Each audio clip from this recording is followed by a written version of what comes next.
आज फिर हम अपनी जो पुरानी कड़ी को आगे बढ़ाते हुए जो हमने वादा किया था आप लोगों से कि पर डे हम एक चैप्टर की चर्चा इन बच्चों के साथ किया करेंगे, तो आज फिर उसी कड़ी को आगे बढ़ाते हुए हम विज्ञान के एक चैप्टर की चर्चा करेंगे जिस चैप्टर का नाम है धातु और अधातु।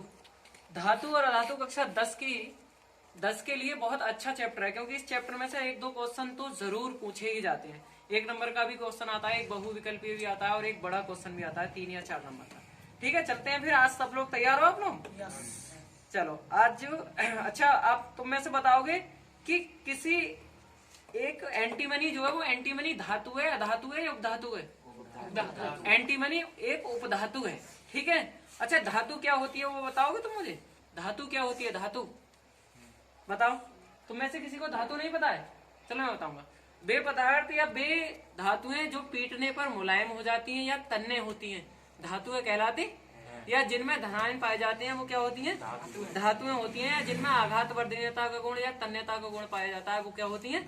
धातुएं होती हैं। ठीक है, अच्छा मैं और इस तरीके से तुम्हारे इसमें एक कॉपर के ऊपर क्वेश्चन दे रखा होगा। सबसे पहले तो कॉपर का जो प्रतीक चिन्ह होता है वो क्या होता है?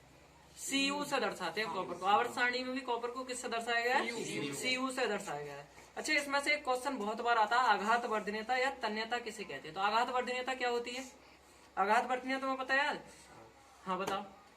धातुओं का वह गुण जो पीटने पर परित चादर के रूप में आसानी से रंग लेता है, आधार वनिता कहलाता है। हाँ, आघात वर्धनीय होती है जब वह मतलब धातुओं का वह गुण जिन्हें किसी भी वस्तु से पीटने पर वो एक चादर के रूप में बन जाती है, तो वो क्या कहलाती है?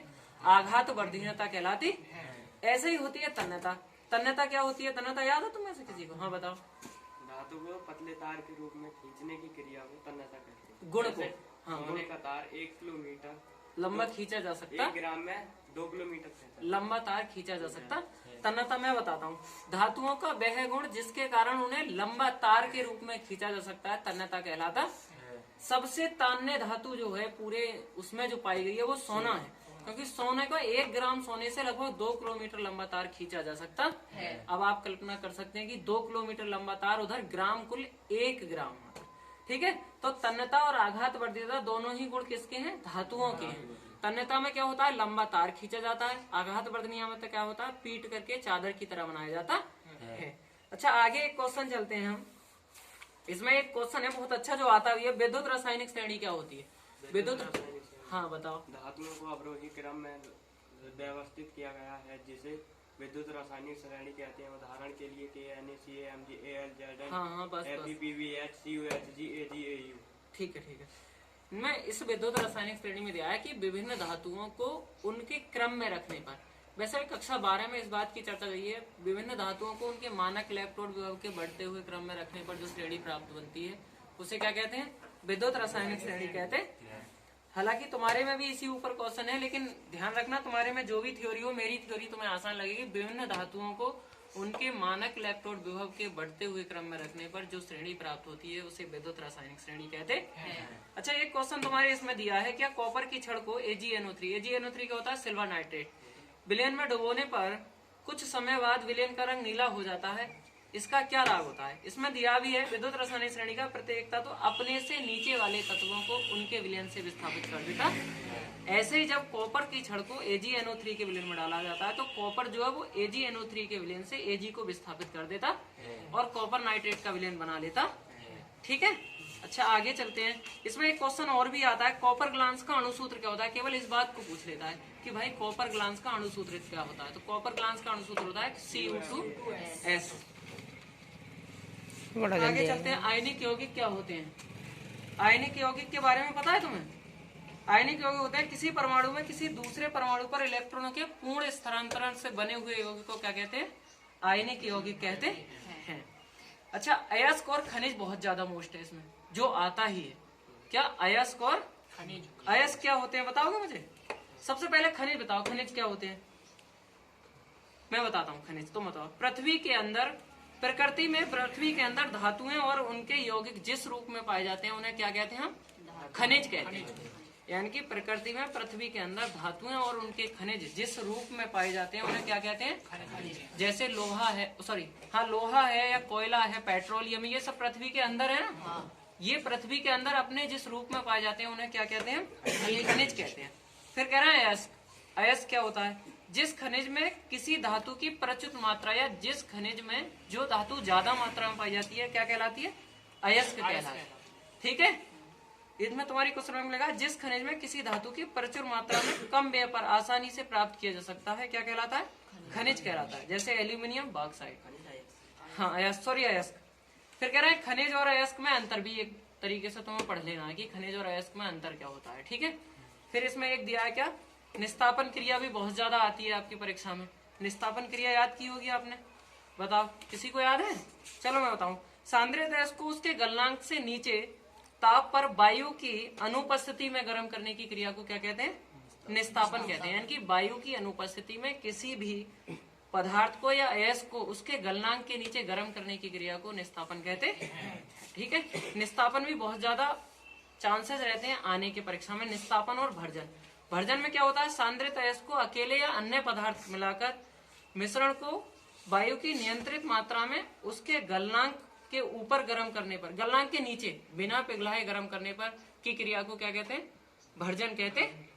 यानी कि सांद्रित अयस्क को वायु की नियंत्रित मात्रा में उसके गलनांक के नीचे गर्म करने की क्रिया को क्या कहते हैं? भर्जन कहते हैं। यानी कि उसके गलनांक से नीचे गर्म करना है, वायु की उपस्थिति रखनी है। ठीक है, निस्तापन में क्या था? वायु की अनुपस्थिति रखनी है। ठीक है, अच्छा, निस्तापन और भर्जन में अंतर मांगा है तो दोनों की डेफिनेशन रख देना, इसका अंतर हो जाएगा क्लियर। निस्तापन की डेफिनेशन लिख देना और भर्जन की भी डेफिनेशन लिख देना। अब है गालक। गालक किसे कहते हैं? तो वे पदार्थ जो अयस्क में उपस्थित अशुद्धियों के साथ उच्च ताप पर क्रिया करके इन्हें सरलता से गलाकर अलग कर देते हैं क्या कहलाते हैं? गालक। यानी गालक को अयस्क में जो अशुद्धियां होती हैं उन्हें अलग करने के लिए कुछ पदार्थ मिलाए जाते हैं अलग से, उन्हें क्या कहते हैं? हम गालक कहते हैं। गालक उन अशुद्धियों को अपने साथ गला करके अलग कर देते हैं, इसलिए उनका नाम गालक रख लिया गया। अच्छा, धातुमल भी ठीक ठाक है, कभी कभी आता है धातुमल, तो इसे भी आप लोग ठीक से कर लेना। पिरगलन भी इसमें आता है परीक्षा में जाता। अच्छा, फपोलेदार तावा किस प्रकार प्राप्त करोगे? तो इसकी तो थोड़ी बड़ी विधि है और चित्र भी है इसका, ठीक ठाक तरीके से आप लोग तैयार कर लेना। अच्छा, आगे अब जब आओगे लॉन्ग क्वेश्चनों में, इसमें थोड़ा विस्तृत में, तो सबसे पहली बात तो भट्टियां हैं। और भट्टी तुम्हारी एकमात्र एक ही है इसमें, क्या? परावर्तनी भट्टी। केवल आप इसका चित्र बना लीजिए, 4 नंबर में केवल भट्टी बनाने के लिए आती है कि परावर्तनी भट्टी का नामांकित चित्र बनाइए। अच्छा, एक क्वेश्चन मिश्र धातु भी आता है, बहुत ज्यादा आता है मिश्र धातु। तो मिश्र धातु की डेफिनेशन याद है? बताओ। जब 2 या 2 से अधिक पदार्थ को एक निश्चित अनुपात में मिलाकर पिघलाया जाता है तो एक समान मिश्रण प्राप्त होता है जिसे धातु कहते हैं। जिसे मिश्र धातु कहते हैं। यानी कि 2 या 2 से अधिक पदार्थों के समांगी मिश्रण को मिश्र धातु कहते हैं। ठीक है, जैसे अगर मिश्र धातु की बात करें तो पीतल में क्या क्या होता है? कॉपर और जिंक होता है। कॉपर होता है 70% और जिंक होती है 30%। ऐसे दूसरा जर्मन सिल्वर, तो जर्मन सिल्वर होता है कॉपर, जिंक और निकेल। जर्मन सिल्वर में 3 चीजें होती है, कॉपर, जिंक और निकेल। कभी कभी तुम्हारी परीक्षा में ये भी पूछ लिया जाता है कि कॉपर में क्या क्या चीज मिश्रित होती है। कॉपर में क्या क्या होता है? सॉरी, जर्मन सिल्वर में होता है कॉपर, जिंक और निकेल। और पीतल में क्या होता है? कॉपर और जिंक। कभी कभी क्वेश्चन ये पूछ लिया जाता है कि भाई पीतल किस किस मिश्र धातु का मिश्रण है? तो पीतल किसका है? कॉपर और जिंक का मिश्रण है। ठीक है, अच्छा, विद्युत रासायनिक श्रेणी भी एक यहाँ लॉन्ग क्वेश्चन में दी हुई है, तो इसे आप ठीक ठाक तरीके से देखना विद्युत रासायनिक श्रेणी के लिए। ठीक है, और विद्युत रासायनिक श्रेणी भी है कि जिसमें जो सक्रियता श्रेणी इसने अनिकेत ने अभी बताई भी थी, पूरी सक्रियता श्रेणी याद करनी है तुम्हें। ठीक है, तो अब इसमें से एक ना एक क्वेश्चन आपको अच्छी तरीके से। अच्छा, भट्टी का नामांकित चित्र जरूर बनाना है। किसका? परावर्तनी भट्टी का। एक ही भट्टी है, हालांकि 2 भट्टियां हैं कक्षा 12 में जाके, परावर्तनी भट्टी और भात्या भट्टी। लेकिन तुम्हारे में बहुत आसान वाली भट्टी दी है, क्या? परावर्तनी भट्टी, जो बहुत आसान तरीके से बनाई जा सकती। जो लोग यूट्यूब पे देख रहे हैं वो इन भट्टी को जरूर तैयार करना है, क्योंकि 4 नंबर में भट्टी तो आनी क्लियर है ही। थोड़ा भट्टी में ये देख लेना कि भट्टी में होता क्या है। तो भट्टी में अयस्क का भर्जन किया जाता है। इस भट्टी में अयस्क का भर्जन किया था। 1-2 रिएक्शन याद करनी है, बस ज्यादा बड़ी रिएक्शन याद नहीं करनी, और आराम से ही भट्टी तुम्हें 4 नंबर दिलाएगी इस चैप्टर में। अच्छा, अयस्क का सांद्रण भी कभी कभी पूछ लिया था 1 नंबर में, अयस्क का सांद्रण क्या होता है? तो अयस्क के सांद्रण भी तुम आसानी से इसमें कर लेना। अयस्क का सांद्रण बहुत आसान होता है। एक बार पुराना हम दोबारा से रिवाइज, थोड़े जो मोस्ट क्वेश्चन है उसे कर लेते हैं। धातु और अधातु चैप्टर में सबसे पहली बात तो आपको धातु और अधातु की डेफिनेशन याद होनी चाहिए, फिर अयस्क और खनिज की डेफिनेशन याद होनी चाहिए, खनिज और अयस्क में अंतर की डेफिनेशन याद होनी चाहिए, और इसमें परावर्तनी भट्टी का नामांकित चित्र बनाना आना चाहिए, विद्युत रासायनिक श्रेणी आनी चाहिए और मिश्र धातु आनी चाहिए। ठीक है, आज के लिए इतना ही काफी। छोटों को प्यार करना है, बड़ों का सम्मान करना है। आज के लिए इतना ही काफी। Thank you.